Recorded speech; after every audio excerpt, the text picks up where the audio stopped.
Boa tarde. Muito obrigado pela acolhida. Eu cheguei na quinta-feira a Juí e logo tentei descobrir algo mais. É a primeira vez que eu venho a Juí. E agradeço muito pela acolhida porque me senti muito em casa. E fiquei verdadeiramente surpreso com a gentileza, com o carinho do povo de Juí. Também fiquei surpreso pela devoção mariana. Eu nunca, não sei se é muita coincidência, mas quanta gente que reza o terço nessa cidade. E me surpreendeu muito isso. Né? E, pela primeira vez, me deixou com vontade de voltar. Amanhã já saio, já volto vou para Porto Alegre e depois já viajo. Né? Mas me deixou esse desejo já de deixar coisas abertas para poder voltar depois. Né? Tem algum pretexto. Então é uma grande alegria estar aqui com vocês hoje, me sinto honrado. Agora de tarde, né, depois da missa, já para vir para cá, a irmã no colégio falou assim, hoje temos tarde com Maria. Né? E eu pensei, como todas as tardes, né? Mais uma tarde com Maria. Claro, esperamos que hoje haja algo de extraordinário. Nós viemos aqui todos para ouvir de Nossa Senhora, eu também, e para ter esse encontro com ela, né? Entre nós e com ela. Eu pensei nesse tema, espero que o Espírito Santo tenha me inspirado nesse tema, do carinho de Deus em Nossa Senhora. Na verdade, quando a Simone me perguntou, eu tinha que responder logo alguma coisa e pensei nisso. Depois eu fui pensar, porque o Espírito Santo foi completando a obra de inspirando o que mais deveria ser dito, refletido nesse momento. Então, quando a Simone que dizia, né, que para chegar a Deus nós contamos com Nossa Senhora, né, nós podemos chegar a Deus através do carinho dela, e é totalmente verdade. Também é verdade que Deus chega a nós através do carinho dela. As Escrituras dizem que ainda que uma mãe pudesse se esquecer do seu filho, eu jamais me esquecerei. Assim é o coração de Deus. Mas Deus, na sua infinita sabedoria, sabia que nós, na nossa humanidade, precisávamos de uma voz fina, suave, materna, de um coração que fosse meigo, para que o seu toque não nos confundisse, para que nós tivéssemos a certeza de toda a pureza, profundidade, completude desse amor, através dos sentidos, da sensação, através da memória, através da nossa imaginação, porque somos humanos. E precisamente esse é um dos temas que eu queria tratar aqui hoje, que é a humanidade do amor de Deus em Nossa Senhora. Antes de vir para cá, eu fui procurando no dicionário o que significava a palavra carinho. Todos nós temos a experiência do carinho. E se estamos aqui, é porque temos a certeza do carinho de Nossa Senhora e fomos inspirados pelo carinho dela e por de alguém mais, como as nossas mães. Mas já que eu tinha que falar para vocês, eu tinha que saber como explicar também o que é do carinho. Então, no dicionário que eu peguei, dizia o seguinte: carinho é a manifestação delicada de amor que pode ou não envolver contato físico. Isso é interessante, é muito sucinto, mas nos diz muito. Mas fala o coração. Manifestação delicada de amor. Olha, acho que tem a ver com Nossa Senhora. Confesso que nem sempre foi muito fácil para mim falar de Nossa Senhora. Bom, falar para tanta gente continua não sendo tão fácil, né?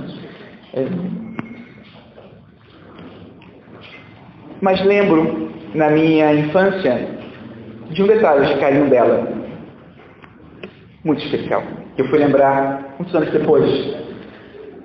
E me lembro do meu avô. Eu era pequeno, devia ter 6, 7 anos. E uma vez o meu avô trouxe um álbum de fotografias e nos disse, eu queria mostrar para vocês essas fotos. Elas são de um sacerdote conhecido, e ele organizou uma peregrinação para Fátima. O sonho dele era visitar Nossa Senhora de Fátima. Ele passou toda a vida sonhando com aquilo, e aí conseguiu juntar dinheiro e ficou doente, e não pôde ir na peregrinação. Então, as pessoas que viveram com ele, ele incumbiu essa missão de tirar muitas fotos, tirar fotos de tudo, como se isso pudesse substituir, né, o estar em Fátima. Então, chegaram as pessoas, trouxeram muitas fotos. Naquela época não havia foto digital, obviamente, eram as fotos reveladas, né? Então, aqueles rolos todos de filmes revelados, e entregaram para eles álbuns. Está aqui, padre, olha, vai se divertir com as fotos que a gente tirou lá de Fátima, que você não foi, né? Então, ele começou a ver as fotos, e numa foto, que é a foto da Capela das Aparições, que fica bem no centro do santuário. Hoje ela é totalmente coberta, antigamente ela, a gente tinha esse teto, né? Na parede de fora, né, com o sol batendo de manhã ali, estava a sombra de Nossa Senhora. Ele não pôde ir, mas ela quis aparecer para ele, de um modo que ninguém ali pôde ver, só na fotografia, porque a aparição era para ele. Ele é uma das pessoas que foram a Fátima. Eu vi essa foto quando eu era criança. E depois Nossa Senhora de Fátima sempre foi minha preferida. Desculpa, não era concorrência com nenhuma outra Nossa Senhora, só a mesma Nossa Senhora. Mas sempre ficou esse carinho, graças a Deus. Né? Nosso Senhor me concedeu a graça de 2 anos atrás, no ano do centenário, então, já visitar a Fátima, né? Que também foi um sonho de toda a vida. Então, encontrei aí, né? Foi Fátima, tive essa experiência com ela, e agradeci muito a Deus pelo carinho desses gestos de muitos e muitos outros.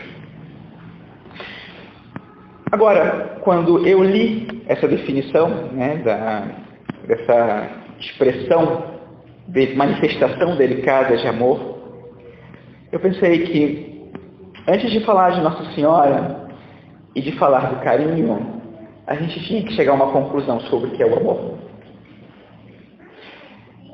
E percebo que é cada vez mais difícil falar de amor ou de compreender o amor no mundo de hoje.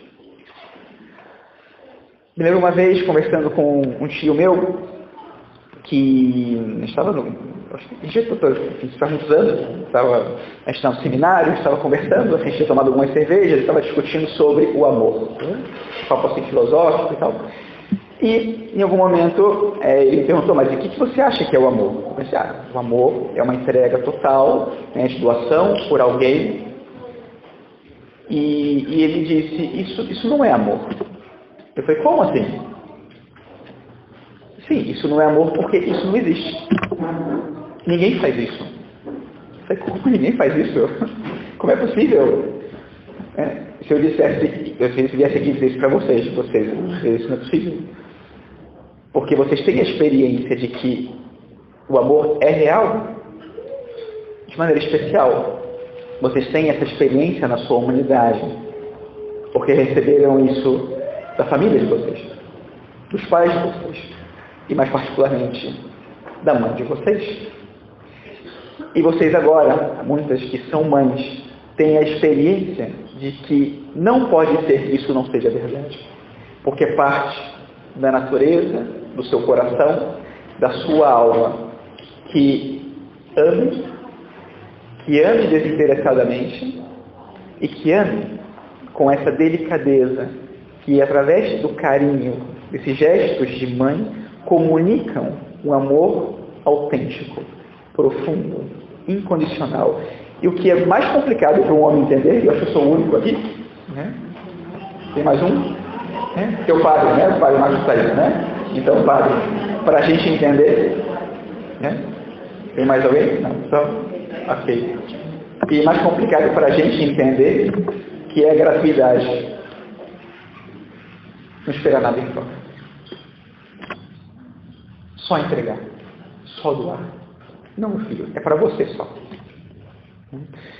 Acho que nenhuma mãe investe no filho para que ele possa depois devolver com juros.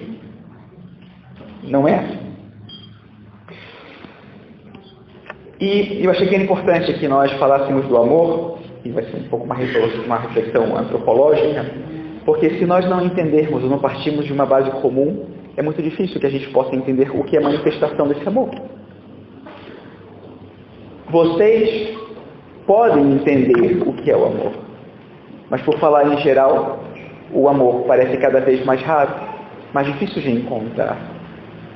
O amor a gente não encontra na TV, muitas vezes. Não é o que nós assistimos todos os dias, ou que ouvimos na rádio. Nós encontramos outras coisas.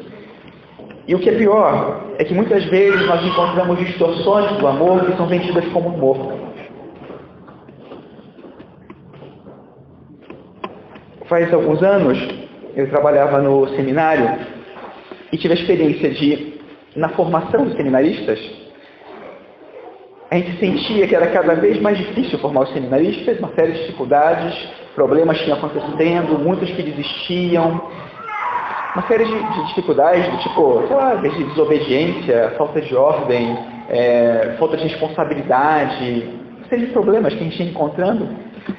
E uma vez conversando com um amigo meu, que nem é católico, trabalha num colégio, e então eu falava com ele, cara, que difícil a gente nessa situação, a gente batalhando e tal. E ele dizia, sim, mas o que vocês encontram no seminário não é diferente do que nós encontramos lá no colégio que eu trabalho. É a mesma coisa. Hoje nós temos, não quero escandalizá-los que eu vou dizer, né? Foi um psicólogo que me disse isso, né? Vou explicar agora em que consiste isso. Né? Ele dizia, nós temos famílias imaturas que geram crianças imaturas, que geram filhos imaturos. Os filhos imaturos, ou as pessoas imaturas, são aquelas que não se desenvolveram e que, portanto, não cresceram na sua humanidade a ponto de poder enfrentar ou viver a sua própria vida de acordo com aquilo que corresponde a um adulto. Ou seja, liberdade, responsabilidade, capacidade de assumir os compromissos da sua condição, estado de vida, experimentar, inclusive, paz, equilíbrio e, obviamente, felicidade. De encontrar, de construir uma vida feliz sem achar que a felicidade pode ser obra do acaso ou sorte. Que bom que eu ganhei na Mega Sena. Que bom que aconteceu e aí eu encontrei a felicidade. Quando nós sabemos que essa felicidade é muito frágil. Porque ela não foi construída. Ela aconteceu e pode durar alguns momentos. E aí nós vemos toda uma geração, hoje nós chamamos de os millennials, mas desde gerações atrás nós vamos vendo como isso vai acontecendo. E aí vamos vendo, talvez, isso não é um problema de hoje, cada época teve a sua doença psíquica, espiritual, humana. Em cada época nós encontramos um fenômeno como esse, só que as características próprias deste momento, né, que são essas, porque desde o pecado original é assim. Desde que existe a humanidade é assim. Então nós encontramos pessoas que não entendem o amor como nós entendemos no cristianismo e até como nós entendemos como a necessidade mais profunda do ser humano, porque nós nascemos com essa necessidade de ser amados e de amar. Só que na medida em que isso vai sendo distorcido e apresentado de uma outra maneira, e que tantas vezes parece muito atrativa, só que vazia, acaba fazendo com que eu determine o rumo da minha vida, caminhando na direção de um amor que não é amor. Nós fomos enganados.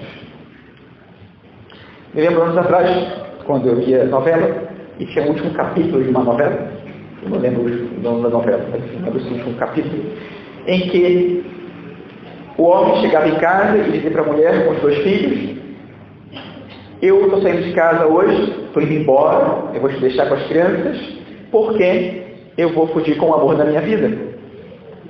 E vou fazer isso porque eu tenho o direito de ser feliz.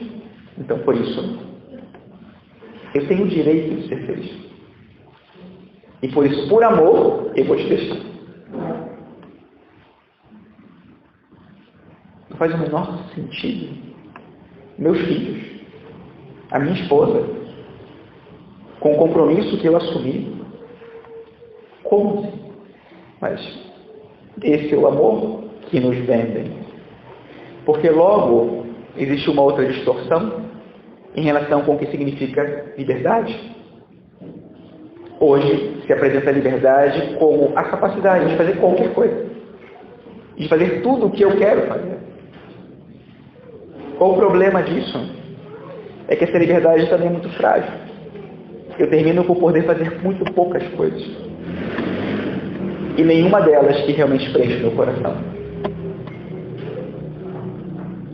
Eu acabo sendo governado pelos meus sentimentos, pelas circunstâncias. E os meus sonhos dependem do que eu sinto em cada momento. E os compromissos que eu assumo podem se desfazer sempre que eu esteja de mau humor, eu acho que isso já não deve ser assim. E viver assim é muito complicado e é muito incerto. E depois, o próprio conceito de felicidade, como satisfação, até como realização pessoal, mas uma realização que tantas vezes é uma realização só do indivíduo, desconsiderando todos os outros que estão em volta.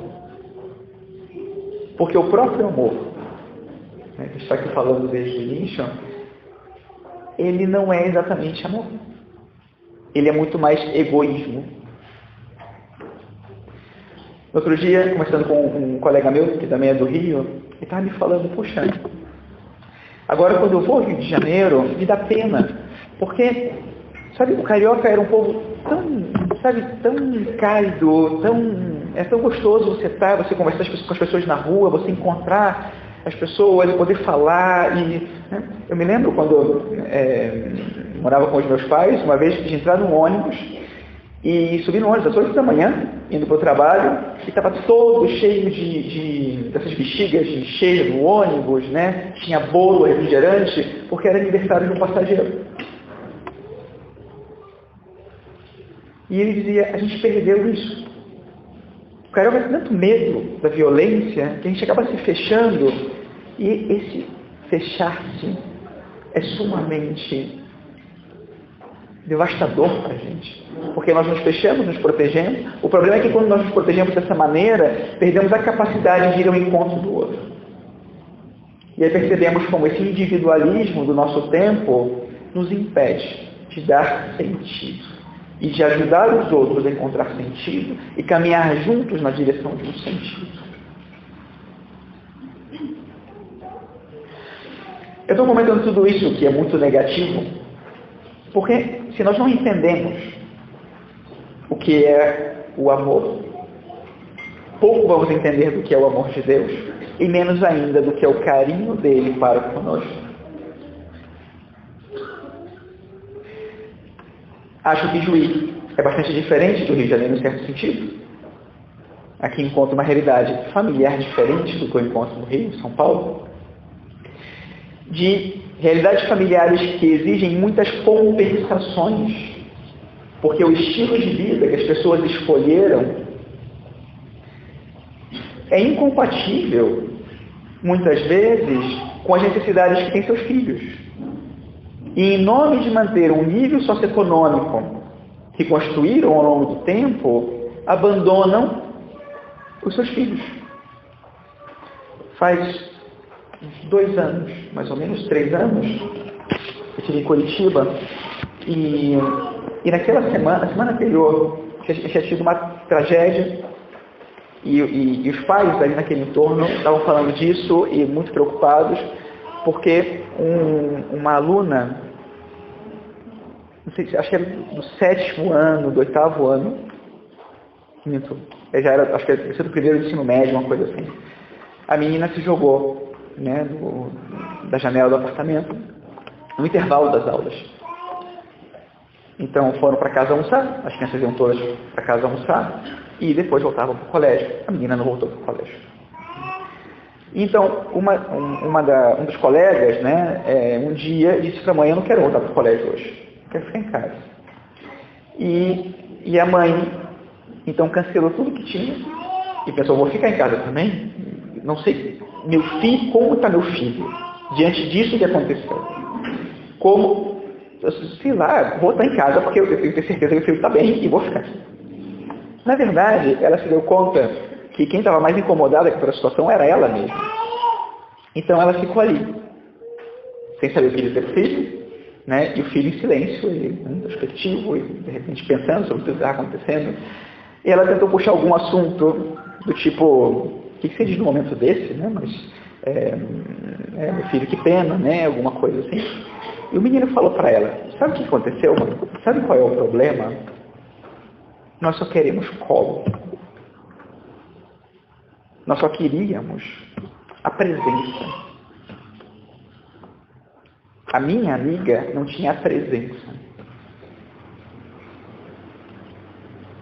O que ela mais precisava era de carinho, como essa expressão de amor.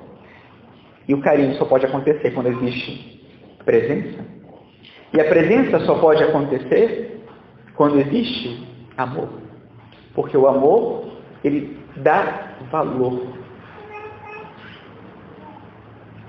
O amor é o que faz algo ou alguém valer pelo que ele é e não pelo que eu gostaria. E por isso ele faz com que eu seja capaz de me desfazer, me desprender, me esvaziar por aquilo outro, sem esperar nada em troca. Porque é ele que faz. Ele tem todo o valor.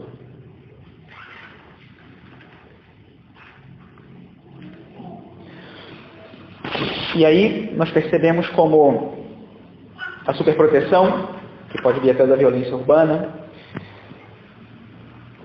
uma sociedade também que se tornou muito permissivista, porque tudo que é imposição é perigoso, não pode impor, então pode fazer o que quiser, deixa ele.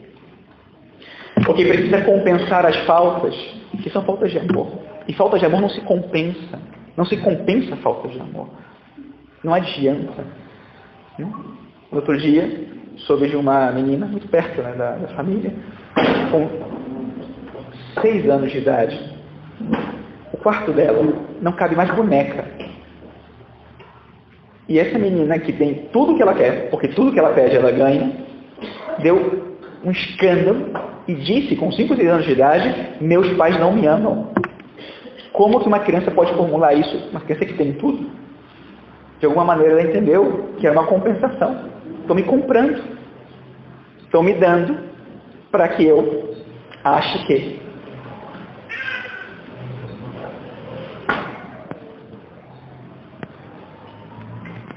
E depois, o grande problema do ser humano, né, e todos nós somos vítimas, e responsáveis, mas também vítimas desse problema. Hoje em dia, nós com muita frequência tratamos o problema das carências afetivas. Todos nós temos carências afetivas. Né? Caim e Abel tinham carências afetivas e depois todo mundo tem carências afetivas. A gente fala de carências afetivas a nível psíquico, afetivo, mas de onde vem a carência afetiva? Ela vem de uma falta de amor. Eu não posso obrigar ninguém à perfeição do amor. Então é claro que os meus pais me amaram de um modo imperfeito e eu cresci tendo carências afetivas e que me condicionam. Tem coisas na minha vida que eu adoraria fazer. Me sinto inseguro. Acho arriscado. Tenho medo. E alguém poderia dizer, mas você é capaz, por que tem medo? Tenho. Não explico. Não sei. Talvez se os meus pais tivessem, não seria assim. É uma carência afetiva, também carência afetiva explica tudo, né? Ah, que pobrezinho, tem carência afetiva.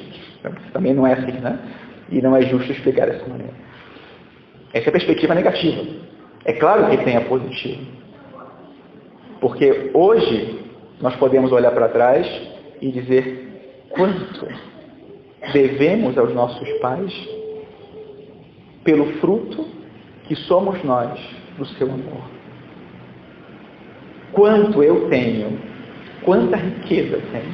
E é justo que eu reconheça isso, do que eu recebi por ele, deles. que eles tiveram. E de repente quantas pessoas não tiveram a mesma oportunidade que eu tive, que nós tivemos. Da presença, da atenção, das broncas, da exigência. Uma exigência que vem do amor e por isso gera um fruto maravilhoso do nosso coração e às vezes a gente não se dá conta disso, que chama confiança. Das coisas maravilhosas dessa vida é saber e poder confiar num outro. E entrar nessa relação com tranquilidade, sem medo de que ele passe para trás. Isso é um dom maravilhoso. Poder confiar num outro. E não ter medo nas relações. Até por saber que se ele fosse me tirar algo, não me tiraria o essencial, porque ninguém pode roubar isso de mim.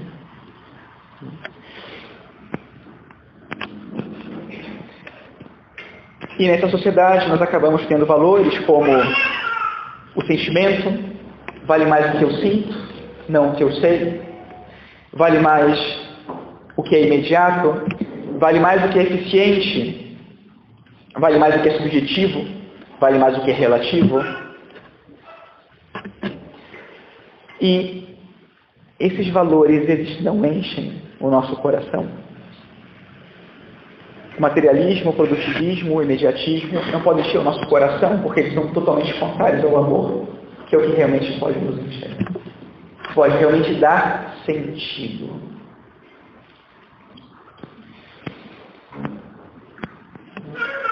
Eu estava lembrando, antes de vir para cá, de uma música que eu acho que fala de uma maneira muito brilhante, né? De tudo que você acabou de falar. Eu lembrei daquela música Pais e Filhos, do Legião Urbana. Enfim, não sei se todos conhecem, acho que vários conhecem essa música. Eu escutava muito quando era criança, né, adolescente.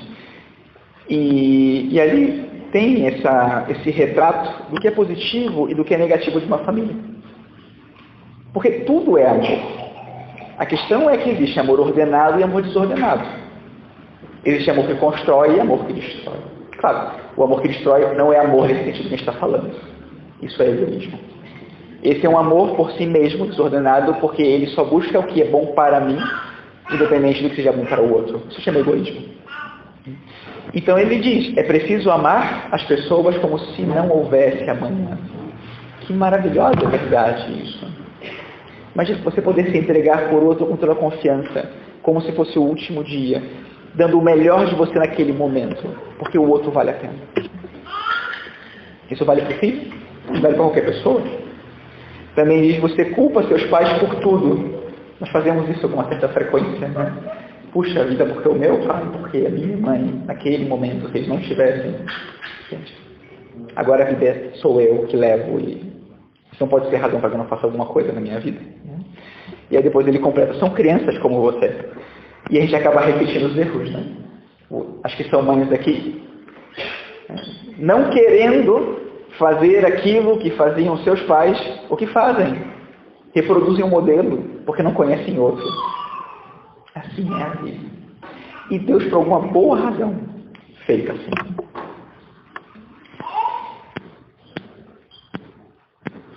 Enfim, e aí segue a música e vai contando várias situações familiares. E sempre no fundo existe essa necessidade de nós nos descobrirmos amados por aquele que nos ama plenamente. E aqui está a dinâmica e a lógica de Deus. Que através de alguém quis revelar, mesmo de um modo limitado e misterioso, o que é o sentido profundo e último da nossa vida, porque revela em parte o que é o amor do Criador por nós.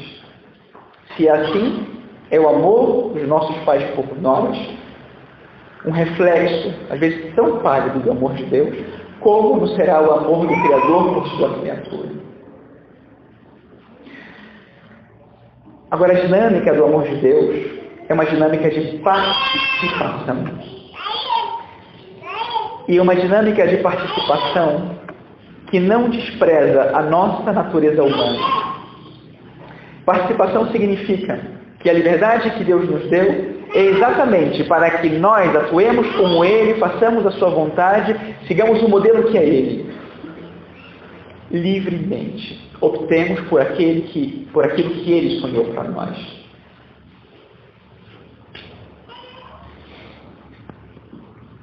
É tão maravilhoso o modo como Deus nos cria, que Ele faz com que o ato mais pleno de amor, de doação, de um esposo por uma esposa e de uma esposa por um esposo, tenha como fruto algo que transcende as suas próprias vidas, que é uma nova criatura.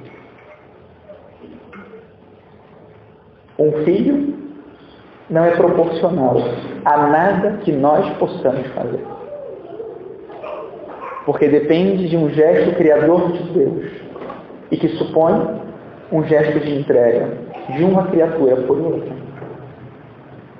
E é claro que assim como Deus, na filosofia a gente diz que Deus, Ele tem um só ato de criação. Não é que Deus vá criando ao longo do tempo. Ele cria e essa criação ela vai se desenvolvendo a partir de um único ato. Assim também somos nós.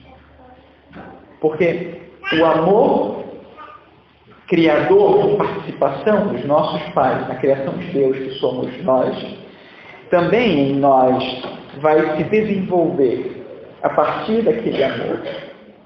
E como é o amor desses pais, vai ser o meu amor também ao longo da minha vida. E por isso a necessidade que eu tenho da comunhão permanente deles para continuar me gerando, para que então eu seja capaz de viver de acordo com o plano da criação de Deus para mim. E sem eles, muito dificilmente isso pode acontecer.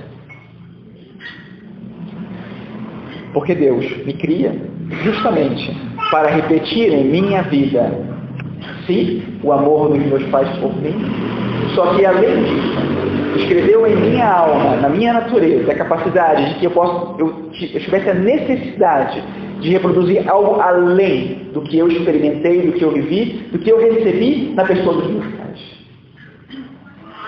Não é só o carinho deles por mim. Esse carinho abre as portas para que eu descubra neles, através deles, o carinho de Deus, que tem que ser o modelo, a referência. Nosso Senhor, na última ceia, diz para os discípulos: amai-vos uns aos outros como eu fiz. A partir de agora, não é a sua experiência humana, não é o que você recebeu, não é o que você acha, não é o seu melhor, agora é o meu melhor. Agora, eu, que sou Deus, encho você da minha graça para viver algo que é desproporcional a tudo que você recebeu. Só que nós temos uma maneira humana de receber as coisas. Não recebemos de uma maneira tão espiritual como se nós tivéssemos sido desprendidos do nosso corpo, da nossa história, para que isso acontecesse. Nós temos uma humanidade perene que nós recebemos na nossa concepção e que nós vamos levar para a eternidade. E por essa razão, Deus mandou seu Filho ao mundo, que se desprendeu da sua condição divina para assumir junto com a sua divindade a sua natureza, a nossa natureza humana, a ponto de nos tocar. Mas não é um toque qualquer, é uma carícia.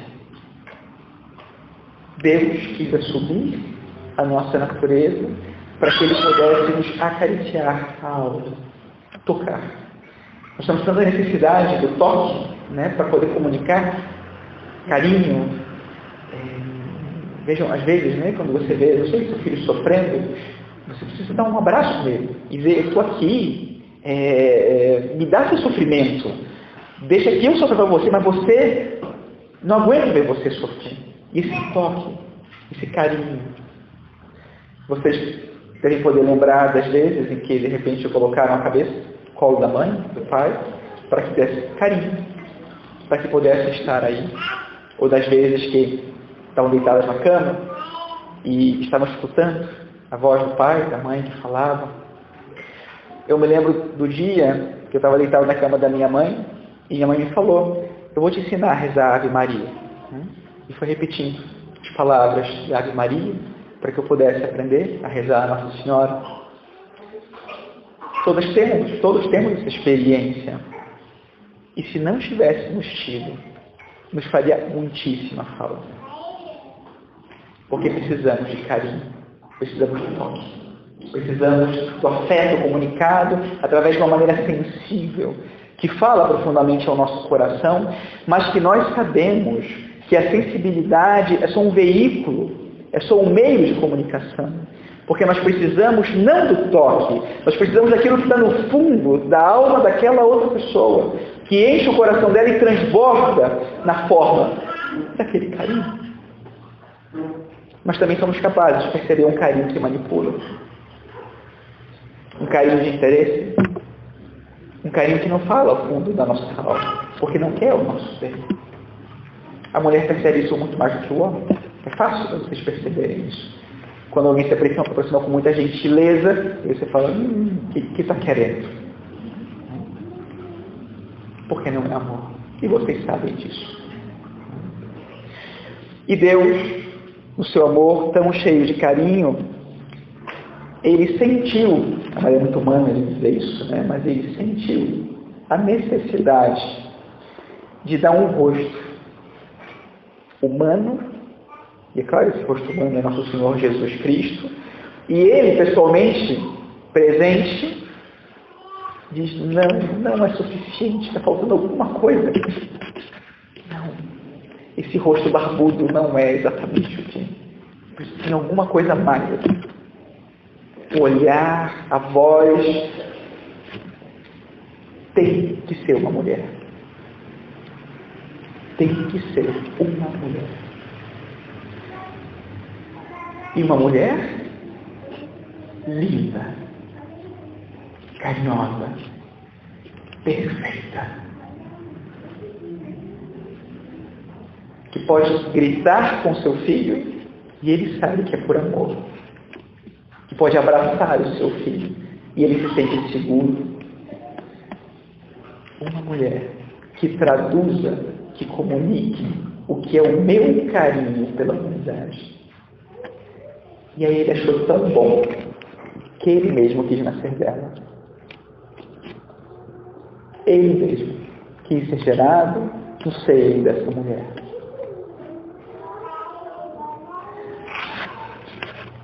Faz agora mais de 150 anos, mais ou menos, a Igreja proclamou o dogma da Imaculada Conceição.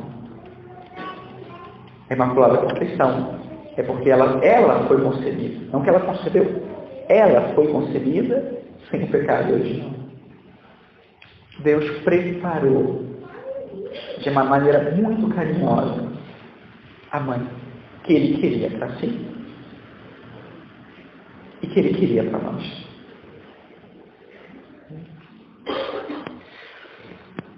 E aí, a maneira madura de Deus nos ensinar como é o amor e que Ele nos ama é também através da devoção a Nossa Senhora. No Reino Christian, a gente tem uma frase que explica o que deve ser a devoção a Nossa Senhora. Diz assim: a verdadeira devoção a Nossa Senhora consiste na imitação de suas virtudes. Consiste na imitação das suas virtudes. Que mãe não gostaria de ver no seu filho as suas virtudes? Pois assim é com Nossa Senhora também.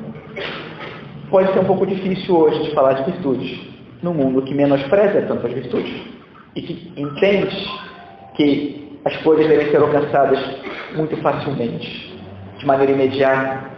E a virtude é justamente o contrário disso. Porque a virtude preza pela construção, que dá um fruto maduro, e não por ter imediatamente um fruto que não persevera. A virtude é própria do amor e suporta a dureza, e suporta dificuldades. O egoísmo, o contrário da virtude, ele busca a facilidade e diz, já que não deu certo, passo para outra. Imitar Nossa Senhora é ser carinhoso com ela.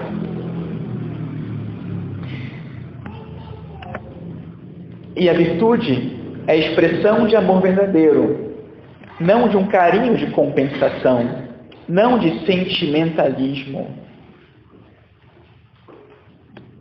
Não adianta ter medalhinha de Nossa Senhora. É bonito. E é bom poder olhar e se lembrar dela. Mas não é um amuleto. É bom rezar uma Ave Maria de manhã, de noite, e agradecer a Nossa Senhora por tudo que recebeu, pelas graças que ela alcançou, mas se lembrar dela ao longo do dia também. É bom fazer uma peregrinação a Fátima, Lourdes, Guadalupe, Nossa Senhora de Caravaggio, que tem aqui no Rio Grande do Sul, né? Fantástico, vamos caminhando até Nossa Senhora de Caravaggio, fazer uma peregrinação, ok. E a peregrinação da minha vida depois? A devoção à Nossa Senhora não consiste em sentimentos. Não consiste em gestos vazios que depois não encontram uma correspondência de virtude na nossa vida. Isso não é carinho, porque não é amor.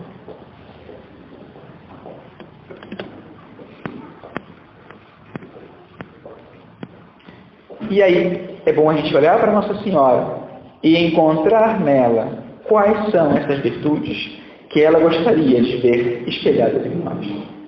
Aqui, eu pensei algumas, mas poderia pensar muitas outras, e depois até expor o desafio para que cada uma pense a sua. Mas pensei na fé e no silêncio. Nós vemos Maria, muitas vezes com os discípulos, acompanhando-os em silêncio.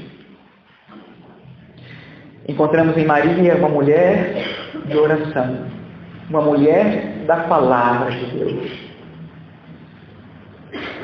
Ontem foi dia da... Quem lembra que dia foi ontem? Na liturgia? Dia da visitação de Nossa Senhora.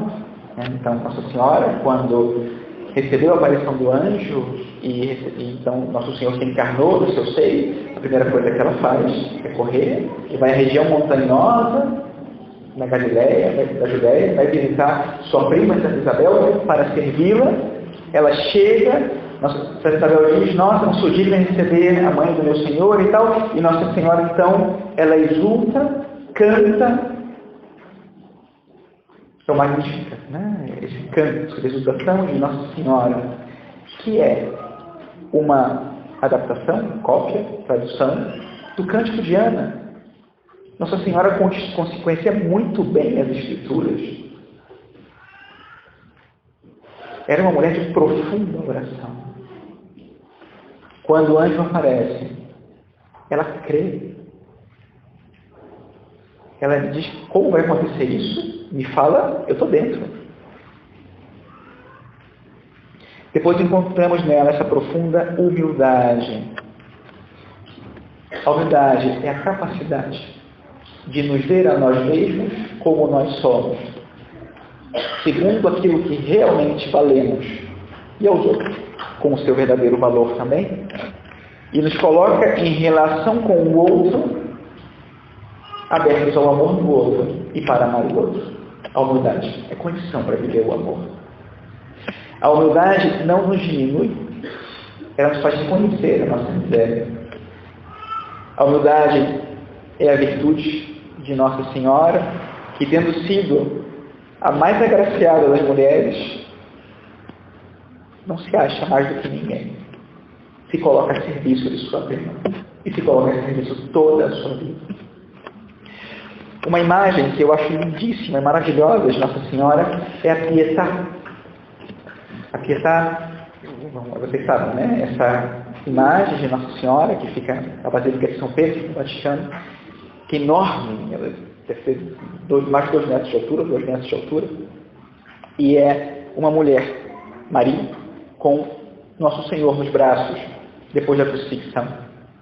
Quando os soldados romanos tiram Jesus da cruz, o depositam no colo dela.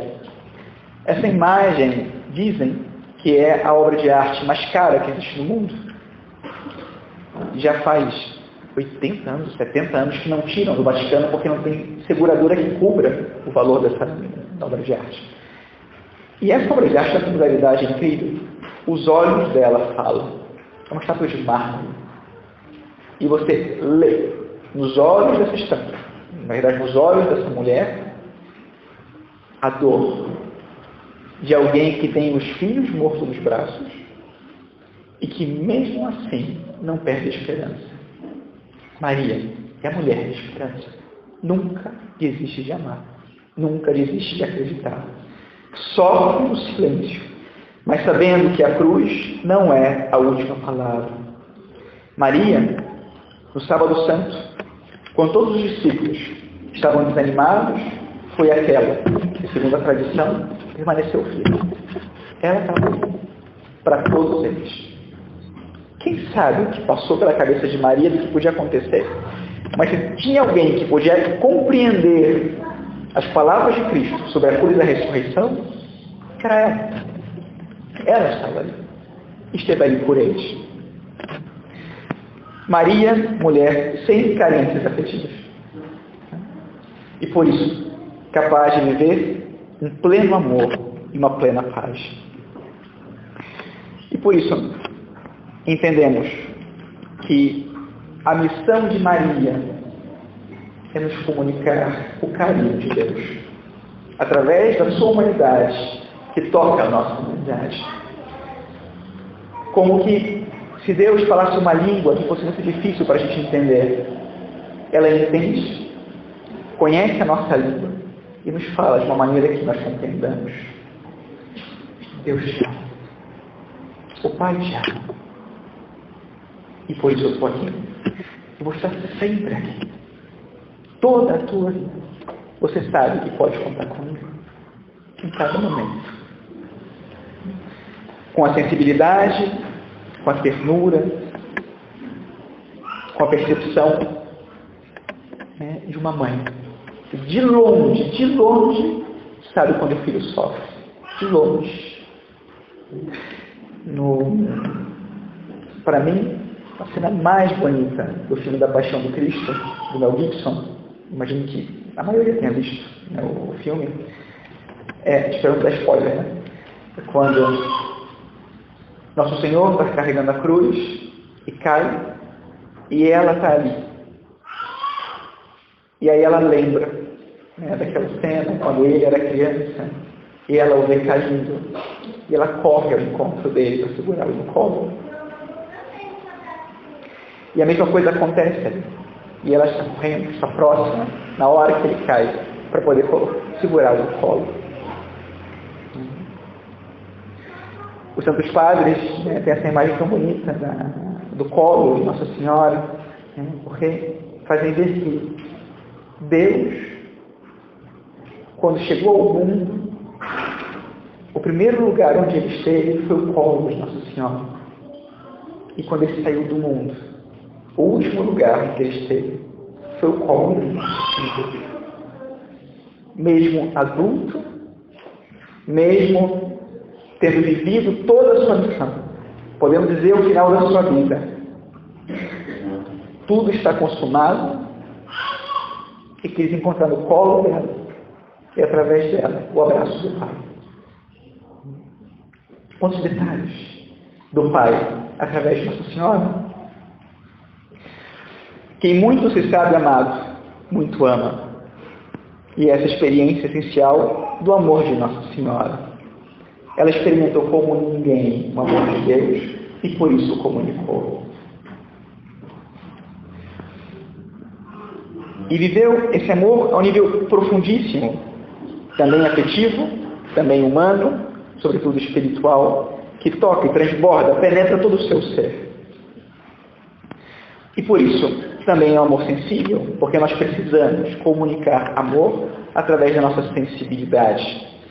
E é por isso que Deus se encarna, que Deus assume a nossa natureza, O próprio Filho de Deus tomou a nossa humanidade para que nos pudesse comunicar através dela quanto nos ama.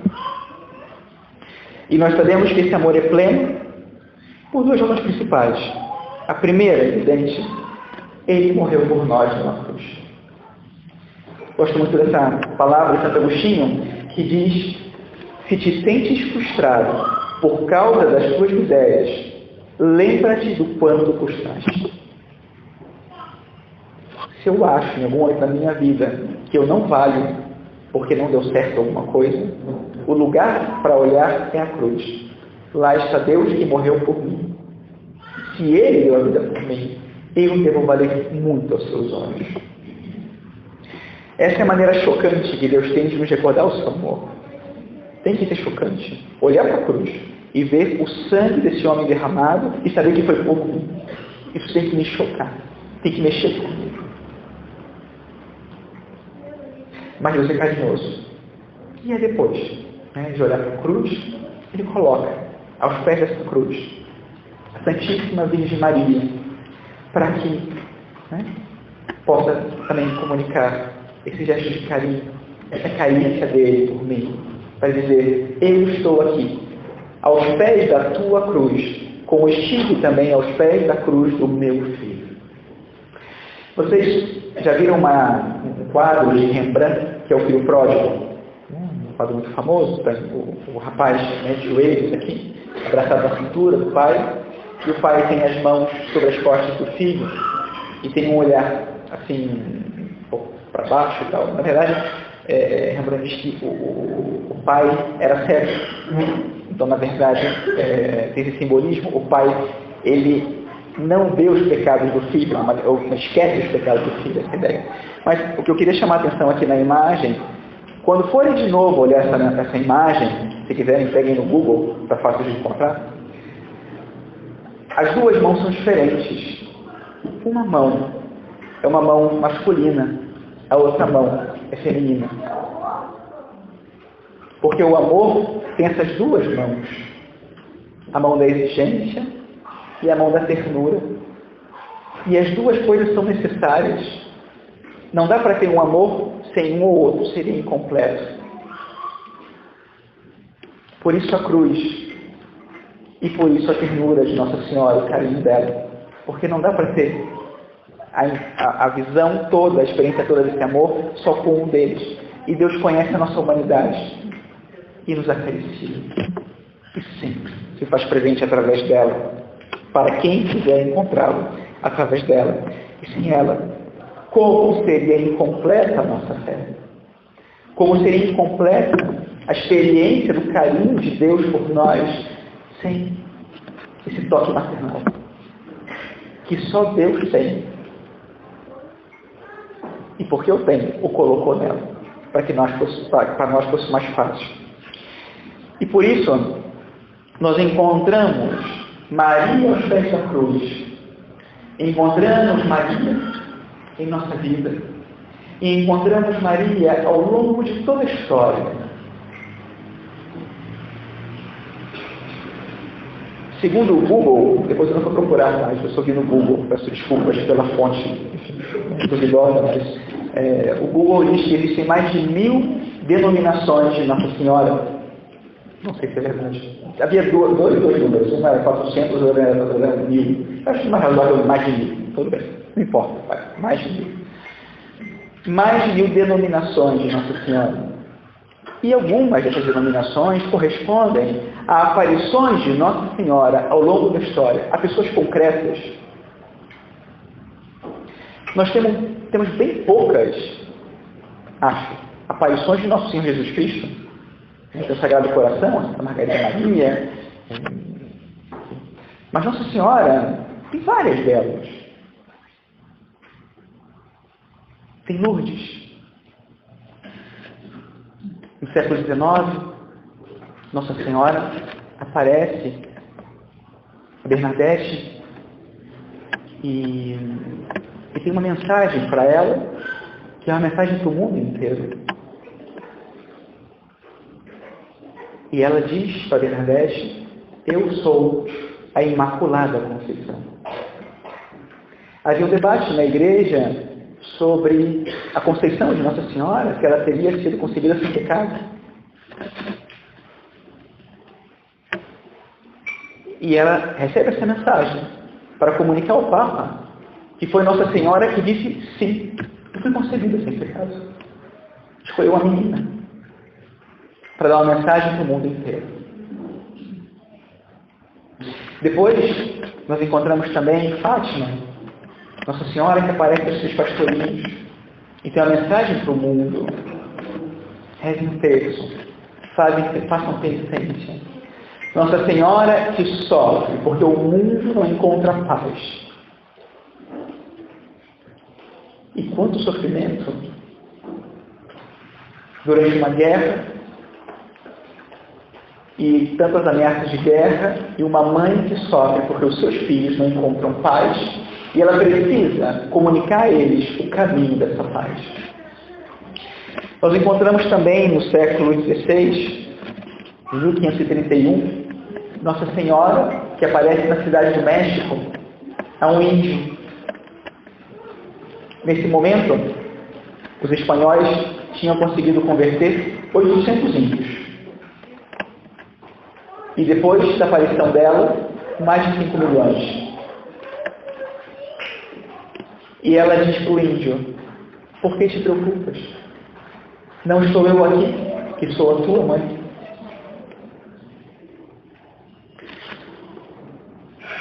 Além dessas palavras de Nossa Senhora, do sentimento, do carinho que ela transmite a essas pessoas, tem uma coisa que me impressiona muito. E é o fato de que, em Fátima, ela falou em português para os pastorinhos. Em Lourdes, ela falou em dialeto próprio do francês, daquela região da França. No México, ela falou em náhuatl, que era a língua do índio. Olha que delicadeza de Deus e de Nossa Senhora, de falar no nosso idioma para que a gente entenda. Para que não fique a menor sombra de dúvidas de que nós somos especiais para ela e, portanto, do carinho que ela tem por nós. O que significa que na nossa oração ela pode perfeitamente nos falar para que nós entendamos e comprovemos e recordemos e não fique dúvida do tamanho do carinho que ela tem por nós. Porque só quem experimentou o amor de Cristo por Nossa Senhora e esse amor nela pode também transmitir a ternura do seu coração. Nós vivemos num mundo que tem uma grande carência e uma grande necessidade dessa ternura de Nossa Senhora. E se não forem as senhoras que vão comunicar essa ternura, quem vai ser? E se não somos nós que a amamos e que experimentamos o amor dela, como fica o mundo se não formos nós a fazer conhecer? Se não formos nós a transbordar esse amor, esse carinho, para que o mundo se lembre, ou para que o mundo conheça quão grande é o coração dela. E quanto nós valemos e somos especiais para ela. Faz uns anos, vi um filme que contava a história de um romano que ele tinha que ir na Galileia, pela Judeia, e a missão dele era provar que Jesus Cristo não tinha ressuscitado depois de anos da morte de Cristo, né? Então ele está aí, viajando e entrevistando os discípulos, falando com os apóstolos, e ele então tem isso, né? Ele chega a estar totalmente convencido de que Cristo não ressuscitou, e aí ele vai, e como que vai desafiando as pessoas, vai tentando tirar delas argumentos que comprovem a sua tese, e tem um momento em que ele chega a um vilarejo, e de longe ele avista uma mulher trabalhando no campo, uma hortinha, assim. E ele fica olhando para ela de longe, fica observando. Então vem uma menina, uma adolescente, se aproxima dele, e fica aí perto dele, e ele continua olhando para ela. Então ele fala para a menina, era a mãe dele.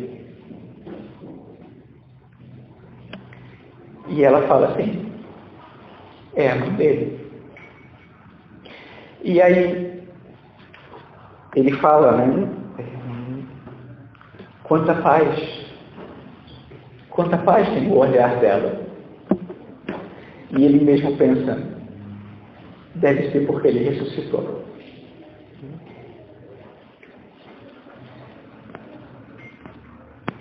Que essa seja a mensagem de Nossa Senhora para nós hoje, do carinho de Deus e da ressurreição. As duas coisas. Porque temos que levar o carinho e a alegria de quem encontrou esse carinho. De que Cristo ressuscitou. E que Maria ressuscitou também. E ela nos prefere no céu. E quer nos conduzir por esse mesmo caminho de plenitude. Para que um dia também desfrutemos da glória eterna com Deus. E a maneira que ela tem de comunicar isso, esse carinho. Mas nós sabemos que a maneira de receber esse carinho é comunicando o mesmo carinho para nossas famílias e ao mundo inteiro. Louvado seja nosso Senhor Jesus Cristo.